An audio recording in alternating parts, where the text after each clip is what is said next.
বন্ধু আমার, এভাবে জিন্দিগি একদিন ফকির হয়ে যাবে। দুনিয়াতেই দুর্ভিক্ষ দেখতে হবে, অনেক কষ্ট মিলবে, লাঞ্ছনা মিলবে, মুসিবত আসবে, কোনো সন্দেহ নেই। একটি জাতি যখন সংখ্যাগরিষ্ঠ অংশ ব্যাপকভাবে গাফলতি, খামখেয়ালি, অবহেলা, আল্লাহর দ্বীনকে তুচ্ছতাচ্ছিল্য করাতে লেগে যায়, তো সে জাতির উপরে বড়সড় মুসিবত আসে, বড়সড় মুসিবত, বড়সড় মুসিবত আসে। আজ আমাদের সংখ্যাগরিষ্ঠ ছেলে মেয়ে, নারী পুরুষ সবাই সবাই একযোগে একসাথে সবাই লেগে গেছে এই মোবাইল, এই টেলিভিশন, এই দেখার প্রতিযোগিতায়। সবাই ব্যস্ত, সবাই ব্যস্ত। এটা আমাদের অধপতন নিয়ে আসবে, অধপতন। উঠতি বয়সের পাঞ্জাবিওয়ালা, টুপিওয়ালাও নওজোয়ান, 25 বছর, 26 বছর, 30 বছর, এই বয়সীও অনেক মৌলবী। 24 ঘন্টার মধ্যে তারও নেশা শুধু মোবাইল, তারও মোবাইল নেশা।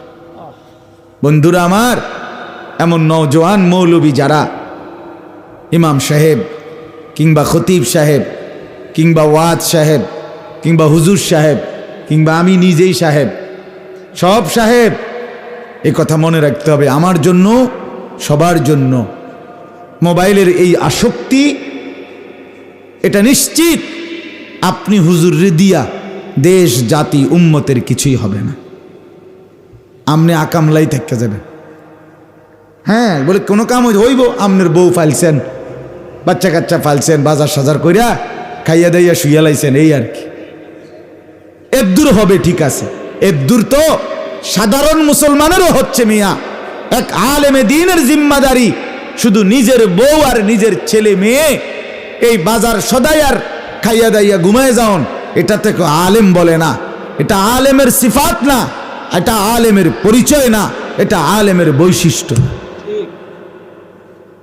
বে ইন্তেহা, হিসাব ছাড়া, সীমা ছাড়া মানুষের প্রতি যার কলিজা ভরা দরদ, অস্থিরতা, বেচাইনি, এটা ওয়ারাসাতুল আম্বিয়ার সিফাত,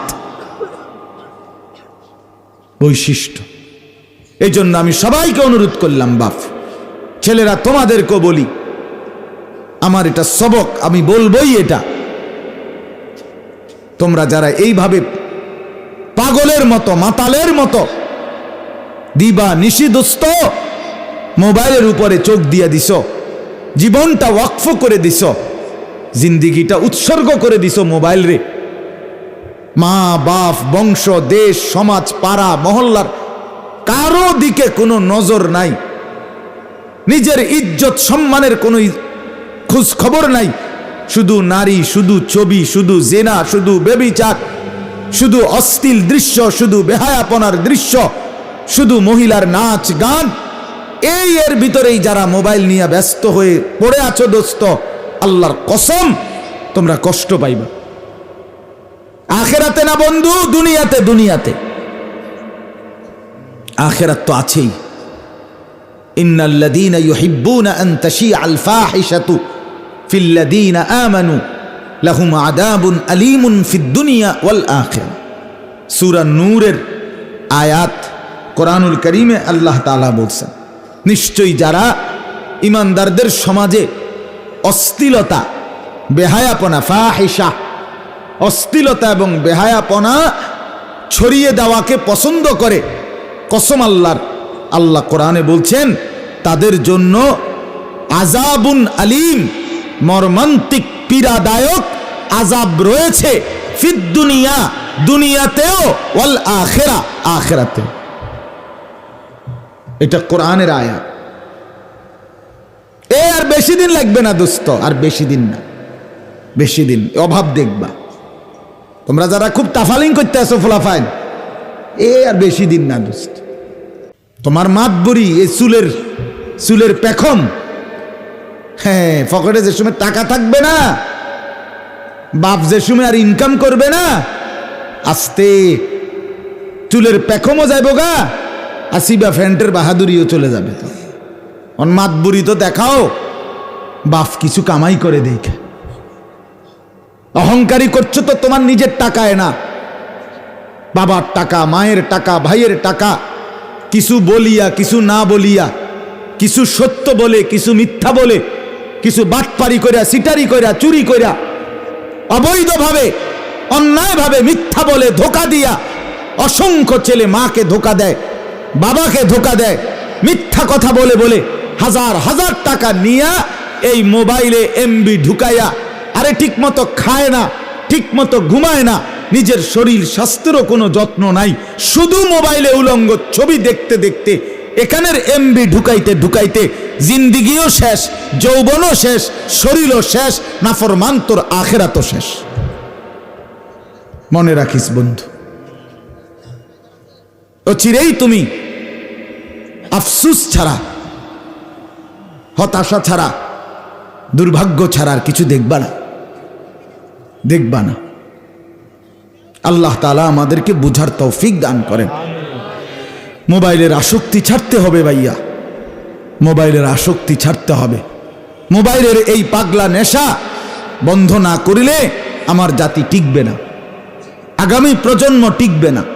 এই এখন যে ছেলেগুলোর বয়স 14 বছর, 16 বছর, 18 বছর, 20 বছর, এরা যেই হারে মোবাইল টিপতেছে, ছেলে মেয়েগুলো এগুলো আগামী 20 বছর পরে গিয়ে কোথায় পৌঁছবে তা ভাবতেও গা শিহরে ওঠে।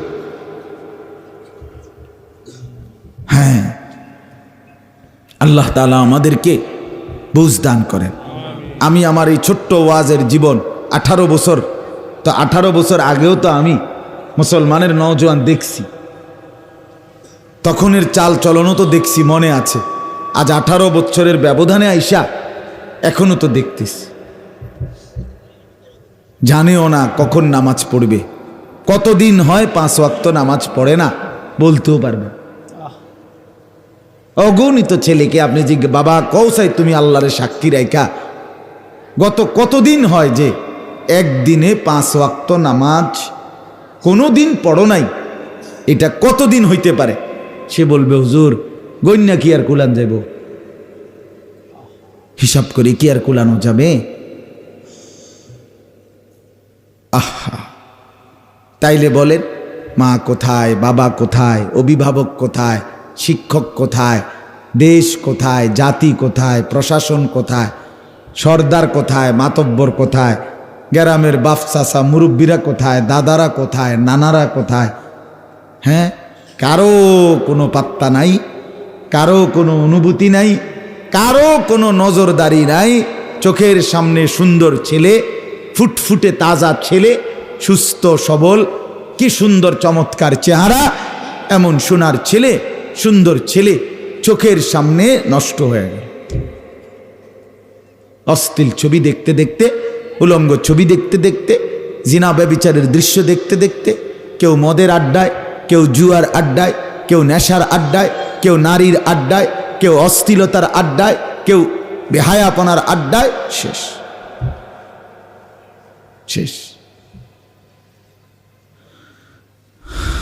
আল্লাহ আমাদেরকে বুঝ দান করেন। আমি মাগরিবের নামাজের পরে বয়ান করার কথা ছিল, আমার দাওয়াতেই ছিল বাদ মাগরিব।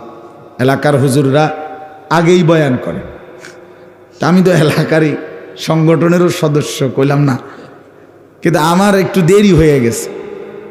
আমার বাচ্চাটা, ছোট বাচ্চাটা অসুস্থ ছিল, পরে আমি জোহরের পরে ডাক্তারের কাছে নিতে হয়েছে, ওইখান থেকে রাইখাত জলদি, এরপরে আসতে দেরি হয়ে গেছে।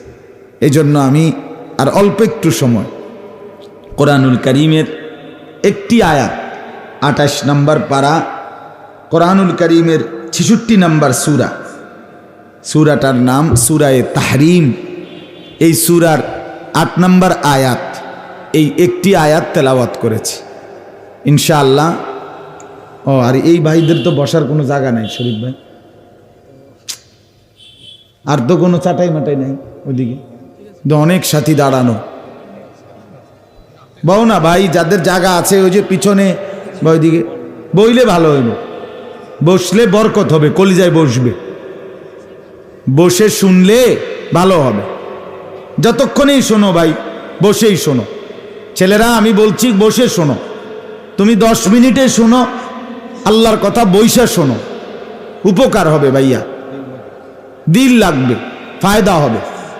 যাও না ভাই, পিছনে যাও, এক সাইডে যাও, জেন দিয়ে কষ্ট করে চাপাইয়া বসো, প্রয়োজনে নিজের জুতার উপরে বসো, একখান দিয়ে মিলাইয়া বসো। সবাই আগায় একটু জায়গা করে দেন, দেন না ভাই, মেহেরবানি করে জায়গা করে দেন, জায়গা করে দেন, জায়গা করে দেন ভাই। আল্লাহ কবুল করেন, আল্লাহ কবুল করেন। সবাই সবাইরে আগান না কইয়া আমনে আগান, সবাই আগান আপনারা, আল্লাহ তৌফিক দান করেন।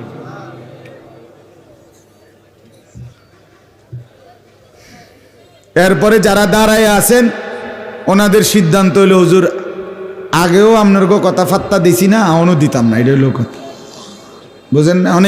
অনেকের হিসাব হইল এটা। হুজুরদের কথাতে তো আমি এমনিই শুনি না, তার এই কথাই একখান শুনি না কিরুমার, বুঝছেন না কথা?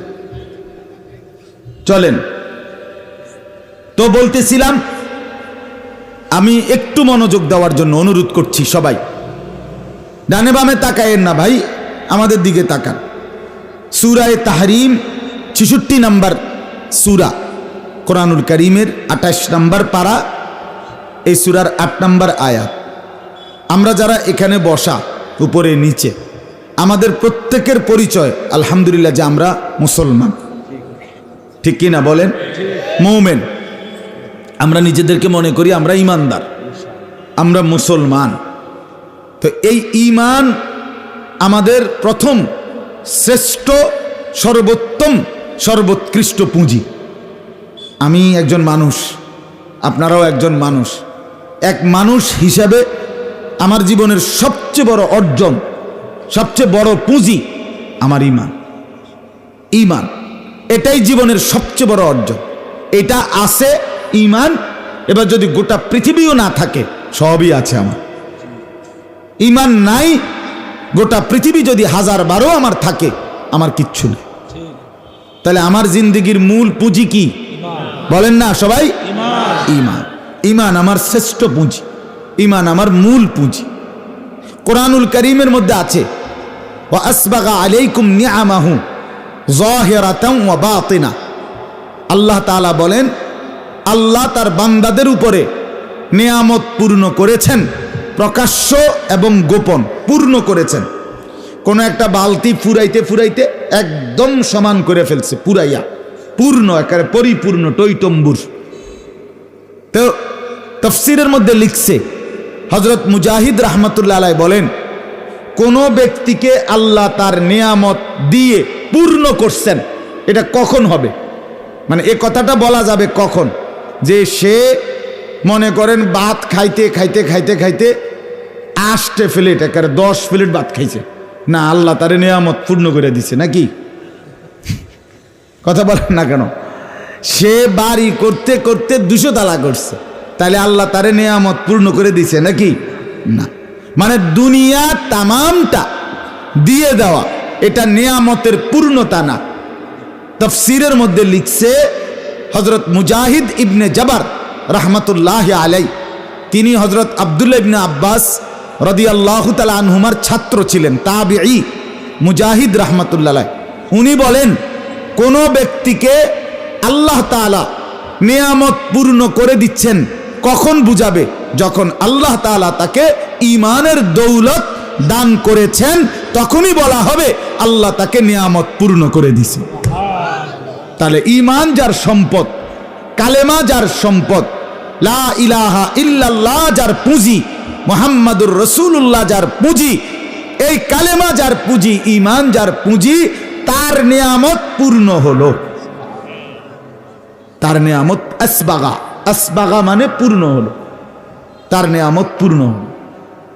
তাহলে ঈমান শ্রেষ্ঠ সম্পদ, শ্রেষ্ঠ পুঁজি, শ্রেষ্ঠ পাথেয়, শ্রেষ্ঠ নিয়ামত। হাসরের ময়দানে এই ঈমানের বরকতে প্রত্যেকটা ঈমানদার বান্দা যদি ঈমানটুকু সহি প্রমাণ করতে পারে, তাহলে সে যদি নিজের গুনাহের কারণে জাহান্নামেও যায়, তারপরেও লক্ষ বছর পরে হলেও আল্লাহ তাআলা ঈমানের বরকতে জাহান্নাম থেকে তুলে জান্নাতে পৌঁছায় দিবে। শেষ ঈমানদার ব্যক্তিটাও জান্নাতে যাবে, আর আল্লাহর ওয়াদা বাস্তবায়ন হবে। আল্লাহর একটা ওয়াদা ছিল, মজার ওয়াদা। নবীজিকে আল্লাহ বলছিলেন, ওয়ালা সাউফা ইউতিকা রাব্বুকা ফাতারদা, আমি আপনাকে এই পরিমাণ দেব। নবীকে আল্লাহ বলছে, বন্ধু আপনি খুশি হয়ে যাবেন, আপনি খুশি হওয়া পর্যন্ত, আপনি রাজি হওয়া পর্যন্ত আমি আপনাকে দিতে থাকব। এখন হাদিসে আছে, তাফসিরে নবীজি সাথে সাথে বলছেন, আমার শেষ ঈমানদার লোকটাও, আমার শেষ ঈমানদার উম্মতটাও যদি জাহান্নামে থাকে, আল্লাহ তবু আমি পরিপূর্ণ সন্তুষ্ট হব না। আল্লাহ কয়, আচ্ছা ঠিক আছে, আমিও ঠিক আছে, আমিও রাজি, আমি দেমু যান। আপনার ঈমানদার উম্মতকে আমি দুইভাবে জান্নাত দেব, কিছু সরাসরি জান্নাত দেব, কিছু নির্দিষ্ট মেয়াদে শাস্তি ভোগ করিয়ে ঈমান যদি ঠিক থাকে তাহলে তবুও জান্নাতে শেষ ঈমানদারকেও পৌঁছাইয়া আপনার মুখে চির হাসি ফুটাইয়া দেব। আপনাকে খুশি করবো, কইছি না করবো, আপনাকে নারাজ রাখবো না। তাইলে ঈমান শ্রেষ্ঠ সম্পদ, ঈমান শ্রেষ্ঠ সম্পদ। আর ঈমান শুধুমাত্র কালেমা লা ইলাহা ইল্লাল্লাহ মুহাম্মাদুর রাসূলুল্লাহ এটা পড়তে পারেন আপনি, এটাকে বলেন, এটা ঈমানের কালেমা, এটা ঈমানের বাক্য।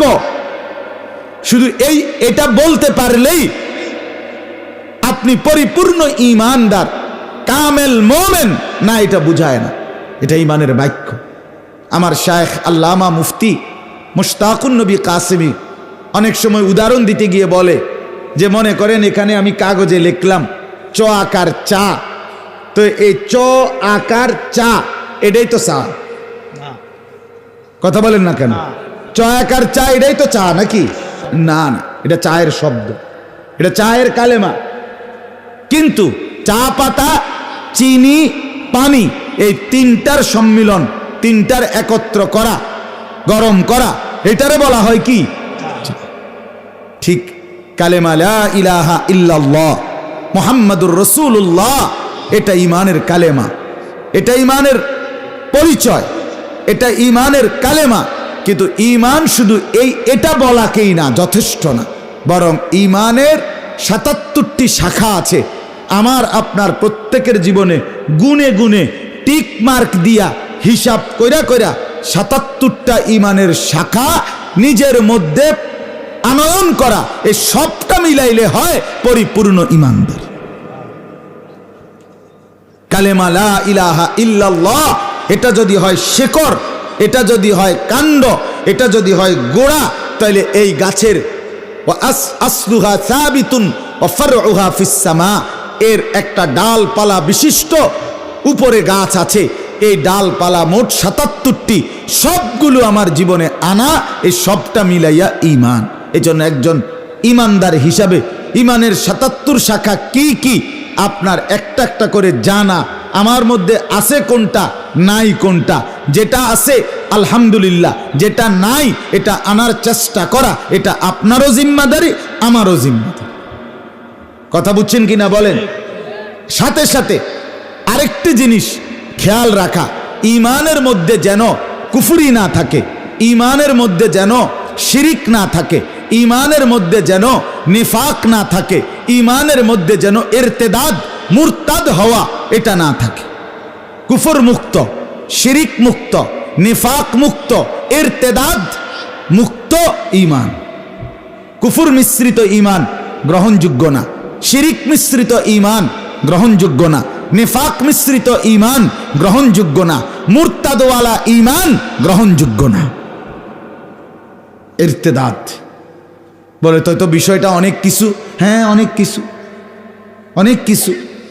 আপনি এটারে মানে শুধু কেবল এক লাইন কইয়াই আপনি এরপরে বন খাবেন, বিড়ি খাবেন, চা খাইবেন, চা দোয়ানে চিকন টুলের মধ্যে বইয়া রঙিন টেলিভিশনে হ্যাঁ নর্তকীর নাচ দেখবেন, সুদের টিয়া গণবেন, আগ করলে কথায় কথায় গালি দিবেন, আমনের ফুত নামাজ পড়বে না, আমনের মেয়ে পর্দা করবে না, আমনের স্ত্রী পর্দা করবেন না, আমনের ঘরে কোনো আল্লাহ খোদা নাই, কোরআন তেলাওয়াত নাই, আপনার ঘরে 20 বছর ধরে প্রত্যেক দিন রঙিন টেলিভিশনে নাচ গান জিনা ব্যভিচারের দৃশ্য চলবে, সিনেমা নাটক সবাই দেখবে, আর আমনে হঠাৎ তুইটা বেহেস্তে যাইবেন গা।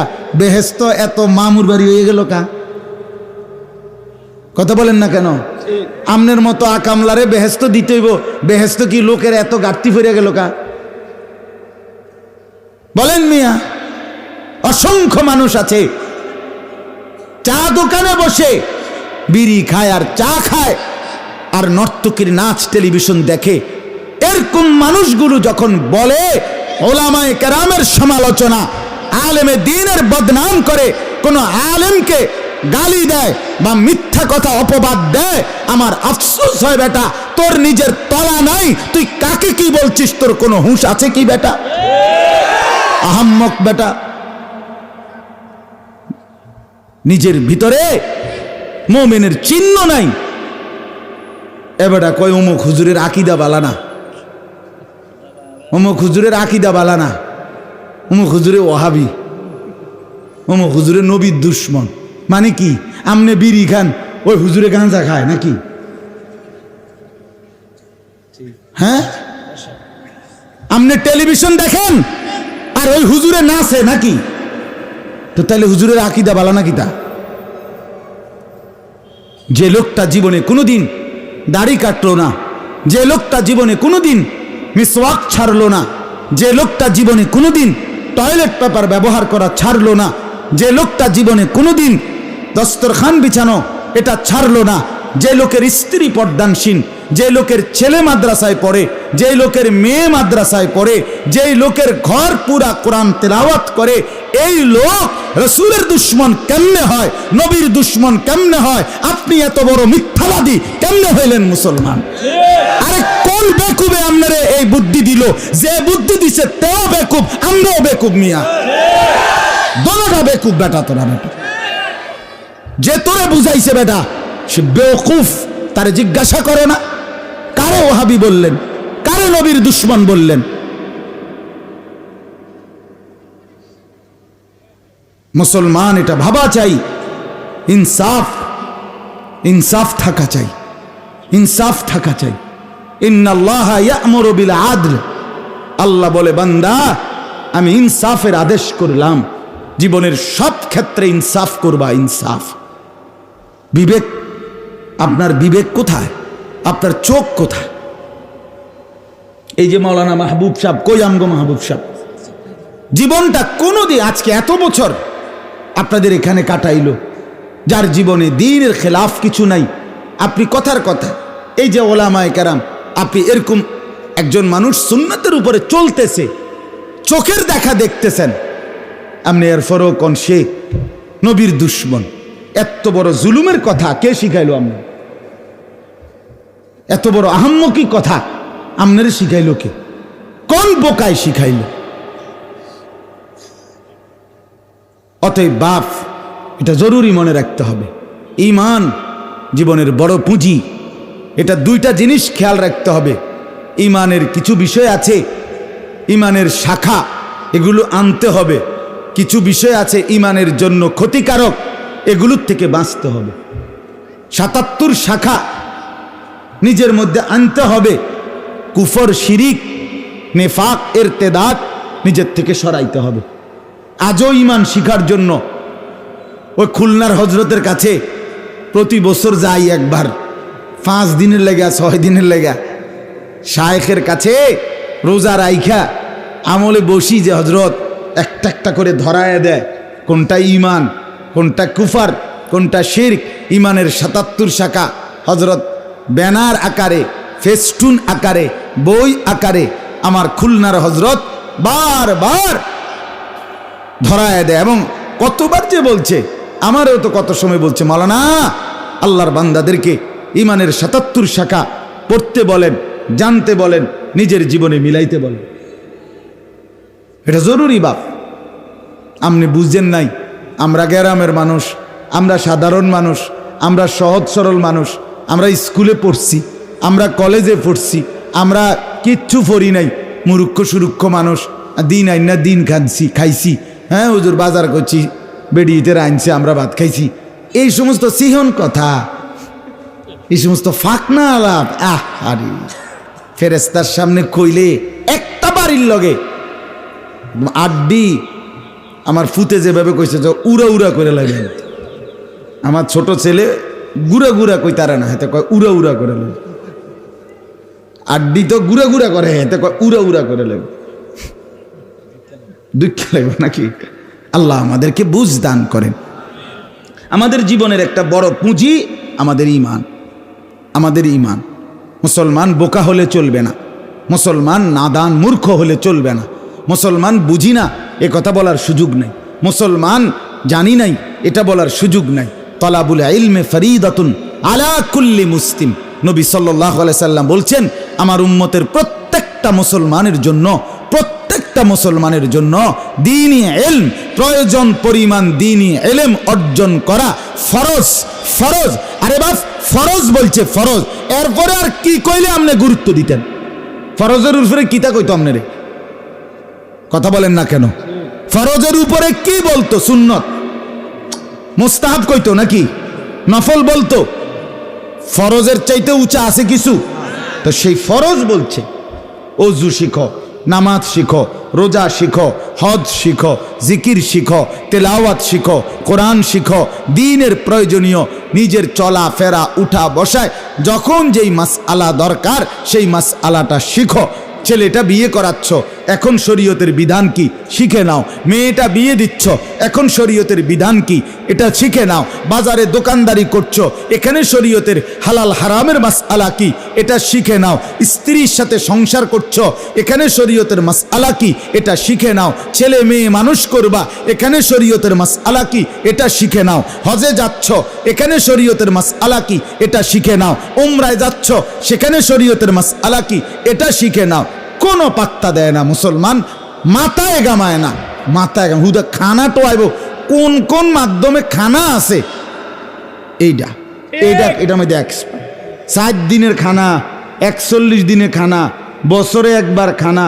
ফুতে যদি বাপের স্বপ্ন দেখে তো খানা, বেড়ার জিয়ে যদি বেড়ারের স্বপ্ন দেখে খানা, বেড়িয়ে যদি জামাইরে স্বপ্ন দেখে খানা। মানে সমস্ত রোগ শোক বালা মুসিবত বান তুফান জ্বর জলোচ্ছ্বাস ঘূর্ণিঝড় মহামারী টর্নেডো খানা, খানা। ফার্মের মুরগের উপরে কোনো ওষুধ নেই, কথা বুঝেন না? ফার্মের মুরগের উপরে কোনো কি নাই, এটা সেরা ওষুধ, এইটা শুধু খানা।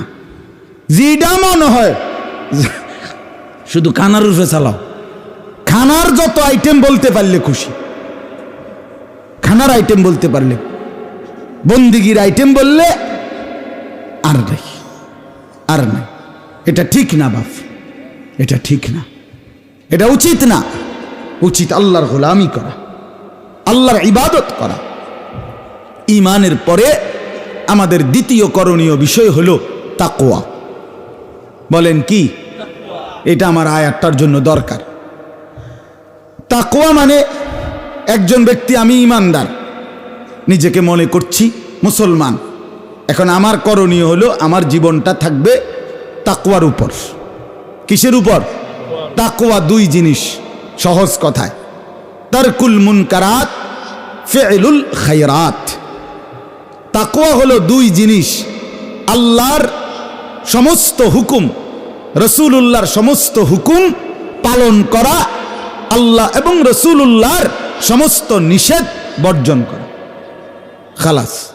তাহলে আল্লাহর হুকুম যে পালন করে, আদেশগুলো নিষেধগুলো যে বর্জন করে, এটাকেই বলে তাকওয়া, এরই বলে মুত্তাকি। আর ওই যে আগের ঈমান আর এই এখনকার এই তাকওয়া, এই 2 দৌলত সম্পদ নিয়ামত যার অর্জিত হলো, হাসরের ময়দানে কসম শুধু দাঁড়াবে, ফেরেশতা জান্নাত দেখাই দিবে, সিধা জান্নাত, সিধা জান্নাত, দাঁড়াবে আর জান্নাত। ওয়াসারিউ ইলা মাগফিরাতিম মির রাব্বিকুম ওয়া জান্নাতিন আরদুহাস সামাওয়াতু ওয়াল আরদ উইদ্দাত লিল মুত্তাকিন। রব্বুল আলামিন বলেন, বান্দা আমি আল্লাহ মাগফিরাত নিয়ে অপেক্ষা করছি। আমার বান্দা পাপি তাপি ছুটে ছুটে দৌড়িয়ে দৌড়িয়ে আমি আল্লাহর কাছে আসো মাগফিরাত নিতে, আমার থেকে মাগফিরাত নাও। আর ওয়া জান্নাতিন আরদুহাস সামাওয়াতু ওয়াল আরদ, আসমান এবং জমিন প্রলম্বিত বিস্তীর্ণ, আমার জান্নাতেই প্রবেশ করে ফেলো। সুবহানাল্লাহ। উইদ্দাত লিল মুত্তাকিন, আল্লাহ বলে শোনো শোনো বান্দা, আমি আল্লাহ জান্নাত বানিয়েছি কেবল মুত্তাকিদের জন্য। কার জন্য বলেন না? কার জন্য? সবাই বলেন কার জন্য?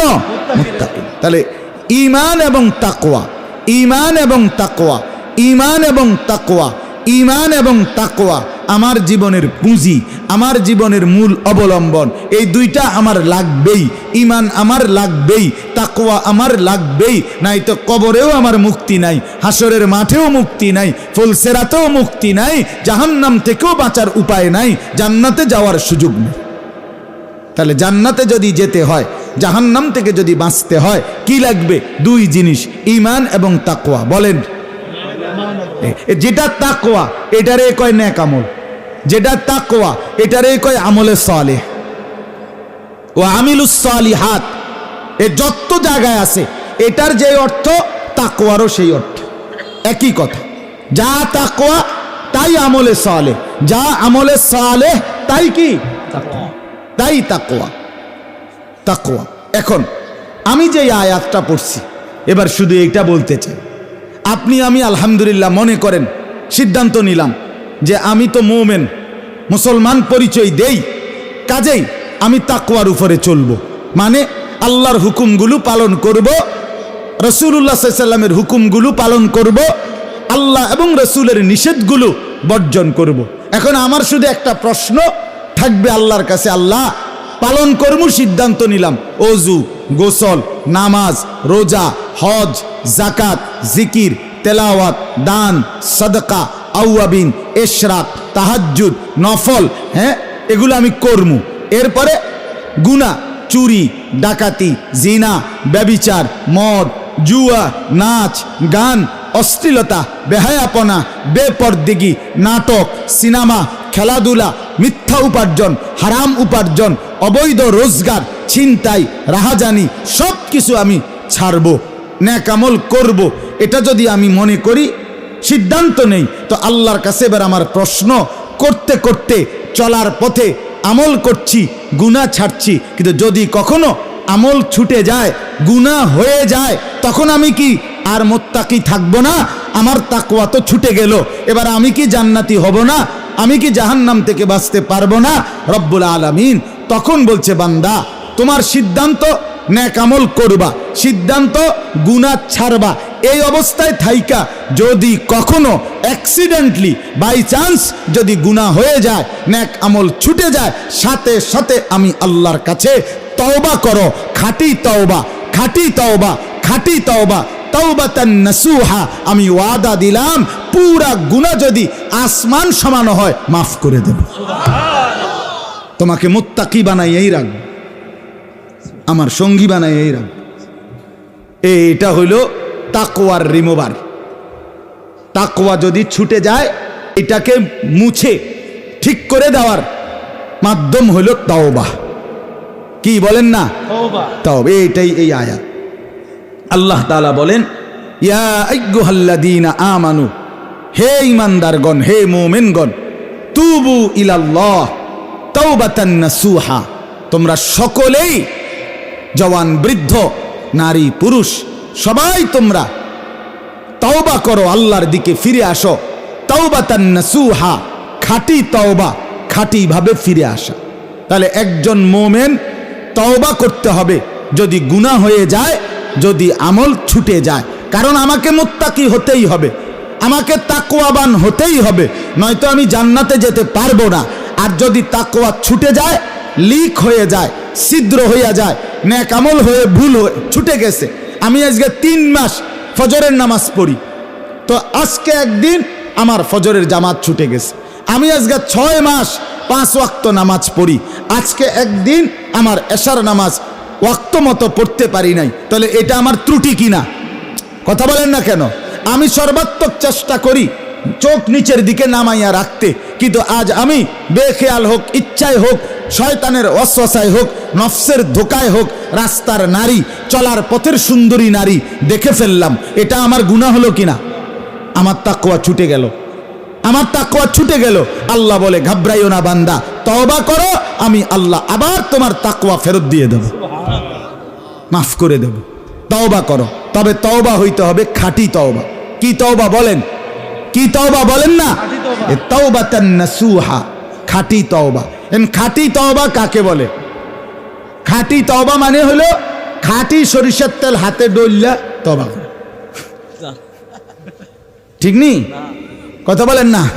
খাঁটি তওবা তিন জিনিসের নাম। কয় জিনিসের নাম? আবার বলেন কয় জিনিসের নাম? হ্যাঁ, এক নাম্বার কালউমা কান, যেই গুনাহ হলো এটা সমূলে গোড়া সহ ছেড়ে দেওয়া, উৎপাটন করা। এই এক নাম্বার গুনাহ পরিপূর্ণভাবে ছেড়ে দেওয়া, যেটা করছি আমি, যেই ভুলটা হইছে আমার। দুই, আর করব না, এই কথার উপরে মজবুত দৃঢ় সিদ্ধান্ত দেওয়া। তিন নাম্বার লজ্জিত আমি মাওলা এ কথা বলে চোখের পানি ছেড়ে অনুনয় বিনয় করে আল্লাহর কাছে মাফ চাওয়া। এ কয়টা হইল? ওই আমার শায়েখের কথা আবারও বলি, হযরত বলছেন চ আকার চা, এটা কি না? চা না, বরং চা পাতা, চিনি, ফানি, এই তিনটা মিললে হয় কি? চা। ঠিক, পিছনের গুনাহ ছেড়ে দিলাম, আর করব না ওয়াদা দিলাম, লজ্জিত মাওলা মাফ চাইলাম, এই তিনটা যখন একসাথ হয় তখন এটারে বলে তওবা। তওবা আল্লাহ তাআলা তখন চার নাম্বারটা, আমি বলছি কয়টা? তিনটা, ছেড়ে দিলাম, আর করব না ওয়াদা দিলাম, লজ্জিত মাওলা মাফ চাইলাম, আল্লাহ বলে চার নাম্বারটা বান্দা আমার থেকে শোনো, আমি আল্লাহ মাফ করে দিলাম। তবে শর্ত হলো তুমি তিনটা বুঝায় দাও, চার নাম্বারটা আমি বুঝাই দেব। তুমি তিনটা বুঝায় দাও, তুমি বলো মজবুতির সাথে যে আমি এই গুনাহ আর করব না, আমি আর করব না, আমি ছেড়ে দিলাম, আর করব না, ওয়াদা দিলাম, আমি লজ্জিত মাওলা মাফ চাইলাম, বিনিময়ে আমি আল্লাহ ওয়াদা দিলাম, তোমার গুনাহ যদি আসমান পরিমাণ হয়, সমুদ্রের ফেনা পরিমাণ হয়, জমিনের বালুকণা পরিমাণ হয়, গাফারতু লাকা ওয়ালা উবালি, কোনো পরোয়া না করে আমি মাফ করে দেব। এই আজকে এটাই কথা আমার বন্ধু, তওবা ছাড়া, জীবনটা সুন্দর করা ছাড়া, নিজেকে পরিপূর্ণ মুসলমান বানানো ছাড়া, তাকওয়া ছাড়া আখিরাত মিলবে না। আখিরাত মিলবে না, কবর মিলবে না, পরকালের সুখ মিলবে না, দুনিয়ার স্বস্তিও মিলবে না, দুনিয়ার নিরাপত্তাও মিলবে না। অতএব দয়া করে প্রত্যেকের মূল চিন্তা উচিত, আমার ঈমান সুন্দর হলো কিনা, আমার তাকওয়া ঠিক আছে কিনা। যেখানেই ত্রুটি সেখানে তওবা দিয়ে নিজের তাকওয়াকে ঠিক করে নাও, তওবা দিয়ে মুছে নেওয়া, এটা আমাদের জরুরি। দেখেন অনেক মানুষ, ওই আপনারা আমি পরিষ্কার বলি, রাগ হইয়েন না, কাউরে ছোট করার জন্য না, আমি বুঝানোর জন্য বলতেছি। মূলত কোনো মুসলমান এটা যদি না বোঝেন, তওবা কিন্তু এই তিনটারে কয়, ছেড়ে দিয়া গুনাহ, আর করব না ওয়াদা, লজ্জিত হয়ে মাফ চাওয়া। কিন্তু আমনে মুখে বিড়ি খাইতে আসেন, আমনে কোন আস্তাগফিরুল্লাহ আস্তাগফিরুল্লাহ, কিটা কি আস্তাগফিরুল্লাহ, কি এর আস্তাগফিরুল্লাহ? বিড়ি, আপনি মুখে দিয়ে বিড়ি, পকেটে সুদের টাকা, আমনে কোন আস্তাগফিরুল্লাহ। আমনের ঘরে চলে রঙিন টেলিভিশন, আমনে কোন আস্তাগফিরুল্লাহ, এটা কিসের আস্তাগফিরুল্লাহ? এরকম আস্তাগফিরুল্লাহর উর্ফে আস্তাগফিরুল্লাহ, এমন আস্তাগফিরুল্লাহর উপরে কি আস্তাগফিরুল্লাহ। আমাদের করাচি হজরত মাওলানা শাহ হাকিম মোহাম্মদ আখতার রাহমাতুল্লাহ আলাইহি একবার বিমানে হজ্জের সফরে যাচ্ছিলেন, তো উনার পাশের যাত্রী এহরাম পরা, হজের এহরাম, পাকিস্তানি। তো উনি বলতেছে ওই বিমানের যে মহিলারা, বিমানবালা, এগুলো হাঁটা চলা করতেছে, অর্ধেক অর্ধেক কাপড় পরা এগুলো। তো ওই হাজি সাহেব এহরাম পরা কাপড়, উনি হঠাৎ হজরতকে বলতেছে, হজরত দেখেন দেখেন, আস্তাগফিরুল্লাহ আস্তাগফিরুল্লাহ, এই মহিলাগুলোর কাপড় চোপড়ের কি অবস্থা। হজরত বলতেছেন, ভাই তেরি আস্তাগফিরুল্লাহ পর আস্তাগফিরুল্লাহ, তোমার আস্তাগফিরুল্লাহর উর্ফে আস্তাগফিরুল্লাহ, তুমি তো তাকাইয়েই আছো, এটা কি আস্তাগফিরুল্লাহ পড়তেছো? পহলে তো নজর হটাও, ফের আস্তাগফিরুল্লাহ পড়ো। আগে তো চোখ সরাও বেটা, এরপরে কি পড়ো? আস্তাগফিরুল্লাহ। আগে তো গুনাহ ছাড়ো, আগে তো গুনাহ ছাড়ো, আগে তো নাটক দেখা ছাড়ো, আগে তো বিড়ি খানা ছাড়ো, আগে তো জুয়া খেলা ছাড়ো, আগে তো মন্দ গালিগালাজ করা ছাড়ো, আগে তো ওজনে কম দেওয়ার এই বদভ্যাস ছাড়ো, আগে তো সুদের লেনদেন ছাড়ো, আগে তো ঘুষের লেনদেন ছাড়ো, আগে তো টেলিভিশনে নাচ গান দেখার এই মন্দ আচরণ ছাড়ো। এরপরে আর করবা না, ওয়াদা দাও, এরপরে চোখের এক ফোঁটা পানি ফেলাও, আল্লাহ বলে পুরা মাফ।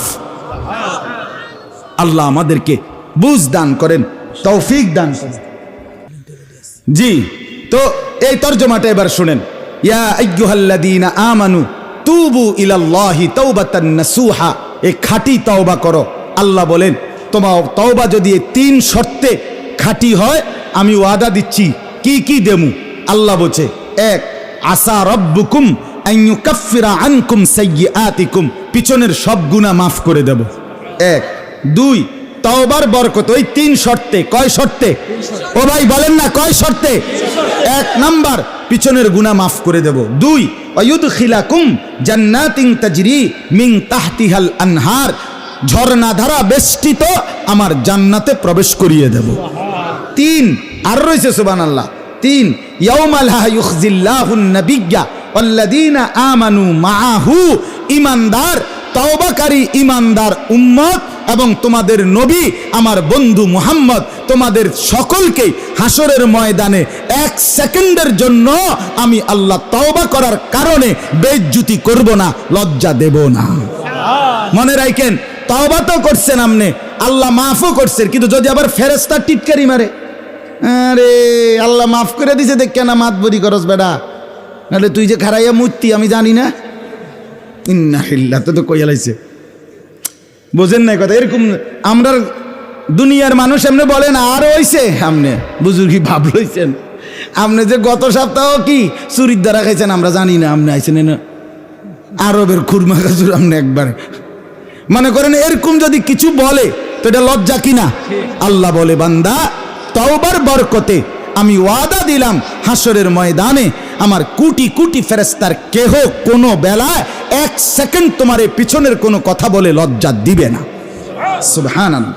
এরপরে 4 নাম্বার নূরুহুম ইয়াসআ বাইনা আইদিহিম ওয়া বিআইমানিহিম, সুবহানাল্লাহ। তওবার বরকতে ঈমানদার বান্দা আমি আল্লাহ ফুলসিরাতের 30,000 বছরের অন্ধকারের রাস্তা যখন পার হইতে শুরু করবা, আমি আল্লাহ তোমার সামনে এবং ডানে চলন্ত, এরকম স্থির লাইট না বরং চলমান, তোমার সাথে সাথে আগে আগে ডানে ডানে চলবে এরকম নূর আলো জ্বালিয়ে দেব। ইয়াকুলুনা রাব্বানা আতমিম লানা নূরানা ওয়াগফির লানা, তওবাকারী বান্দা যখন আলো জ্বলে উঠবে ফুলসিরাত পার হতে হতে আল্লাহকে বলবে, রব্বুল আলামিন আমার এই আলো পূর্ণ করে দেন এবং আমাকে একবারেই মাফ করে দেন। সুবহানাল্লাহ। ইন্নাকা আলা কুল্লি শাইইন কাদির, নিশ্চয়ই আপনি সমস্ত ক্ষমতার অধিকারী, আপনি চেয়েছেন বলেই মাওলা মাফ করেছেন, ফুলসিরাতে আলো জ্বালায় দিছেন, লজ্জা দেন নাই, আপনার জান্নাতও দিয়ে দিচ্ছেন, বলেন আলহামদুলিল্লাহ। অতএব আমরা ইনশাআল্লাহ ঈমান, তাকওয়া, তওবা এই 3 জিনিস মনে রাখবো। কোন কি কি 3 জিনিস? ঈমান, তাকওয়া, তওবা। আবার কোন? ঈমান, আবার বলেন। আল্লাহ তাআলা আমাদের সকলকে তৌফিক দান করেন। আমাদের আগামী 2, 3, 4 ফেব্রুয়ারি মাসের এই 3 দিন বিশ্ব ইজতেমা, বলেন আলহামদুলিল্লাহ। 2, 3, 4 ফেব্রুয়ারি 2024 সাল, আগামী বছর আমাদের বিশ্ব ইজতেমা। সারা পৃথিবী থেকে লাখো আল্লাহর বান্দারা আসবে, আপনারা দলে দলে সবাই বিশ্ব ইজতেমায় অংশগ্রহণ করবেন, বলেন ইনশাআল্লাহ। 4-5 ডিসেম্বরের এই মাসের উত্তরা দিয়াবাড়ি, আলহামদুলিল্লাহ আমরাও সেখানে শরীক হইছি। আমার শায়েখ আল্লামা মুফতি মুশতাকুন নবী কাসেমি হুজুরও গেছেন, সারা দেশের ওলামায়ে কেরাম গেছেন। ইনশাআল্লাহ আগামী 2, 3, 4 ফেব্রুয়ারির বিশ্ব ইজতেমাতেও আপনারা অংশগ্রহণ করবেন। 2টা মিনিট আপনাদের কাছে অনুরোধ, আমার স্বেচ্ছাসেবক ভাইরা আছে এখানে, এখনই আপনাদের কাছে ঢুকবে 2টা মিনিট। এত বড়